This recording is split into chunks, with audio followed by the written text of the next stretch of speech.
Assalamualaikum warahmatullahi wabarakatuh. Perkenalkan, nama saya Wilda Fuadia dari kelas PBI 5E. Saya sebagai perwakilan dari kelompok 3 dan akan membahas tentang minggu ke-12, yaitu tentang peranan hukum dalam kehidupan masyarakat. Oke, sebelum kita membahas peranan di kehidupan masyarakat, kita harus tahu dulu apa itu pengertian dari hukum. Hukum adalah himpunan petunjuk hidup atau perintah, bisa larangan juga, yang mengatur tata tertib dalam masyarakat yang seharusnya ditaati oleh seluruh anggota masyarakat.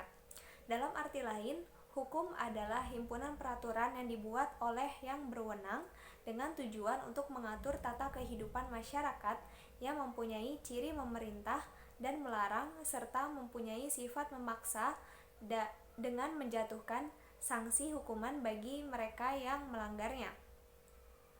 Lalu, apa itu unsur-unsur hukum? Yang pertama, peraturan mengenai tingkah laku dalam pergaulan masyarakat. Yang kedua, peraturan itu diadakan oleh badan-badan resmi yang berwajib. Yang ketiga, peraturan itu pada umumnya bersifat memaksa. Yang keempat, sanksi terhadap pelanggaran peraturan itu adalah tegas. Lalu, tujuan hukum. Yang pertama, untuk mengatur tata tertib masyarakat secara damai dan adil. Yang kedua, untuk menjaga kepentingan tiap manusia supaya kepentingan itu tidak dapat diganggu. Yang ketiga, untuk menjamin adanya kepastian hukum dalam pergaulan masyarakat. Yang keempat, untuk melindungi masyarakat. Yang kelima, untuk menyelesaikan pihak-pihak yang bermasalah secara damai. Lalu, apa sih arti pentingnya hukum bagi warga negara? Yang pertama, untuk mencegah atau menghindari perbuatan menghakimi sendiri oleh warga negara. Yang kedua, untuk menjamin terlaksananya hak-hak asasi warga negara. Yang ketiga, untuk melindungi pihak-pihak yang lemah dari tindakan kewenangan-wewenangan yang dilakukan oleh pihak-pihak yang kuat. Yang keempat, untuk menjamin terlaksananya hak dan kewajiban warga negara. Langsung saja, apa peranan dalam masyarakat sebuah hukum itu? Oke, suatu wilayah atau teritorial atau negara yang mendapat pengakuan dari wilayah atau negara lain yang di dalamnya terdapat masyarakat atau penduduk adalah sesuatu yang tidak lepas dari tatanan dan aturan yang berfungsi sebagai penertib wilayah atau negara tersebut beserta isinya. Manusia selaku pengelola di dalam wilayah dan masyarakatnya membuat aturan-aturan guna menjadikan ketertiban, keadilan, dan kesejahteraan sebagai orientasinya. Hukum yang merupakan himpunan peraturan mengikat yang di dalam terdapat sanksi tegas yang diciptakan oleh manusia untuk mengatur ketertiban dalam wilayah dan sistem sosial, sehingga tercipta keadilan dan kesejahteraan dalam lingkungan masyarakat yang diharapkan mampu berperan sebagaimana mestinya.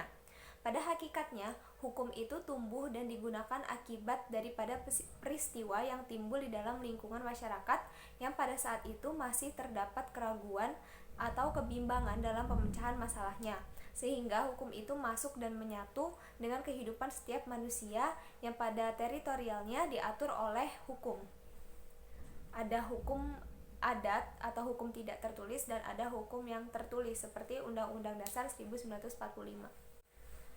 Jadi, hukum tidak tertulis atau hukum adat yang berkembang di dalam lingkungan kemasyarakatan tidaklah memberikan kepuasan atau keadilan bagi mereka yang terlibat di dalamnya, karena dalam hukum adat, aturan-aturan dan sanksinya tidak ada kejelasan yang mengakibatkan kesimpang siuran di dalam masyarakat dalam menjalankan hukum tersebut, sehingga jika ada suatu tindakan dari pelaku delik atau dader yang diproses atau ditindaklanjuti dengan hukum adat, maka hukum dapat dijatuhkan berdasarkan kehendak masyarakat secara subjektif, sehingga kepastian hukum tidaklah menjadi landasan utama bagi masyarakat adat tersebut.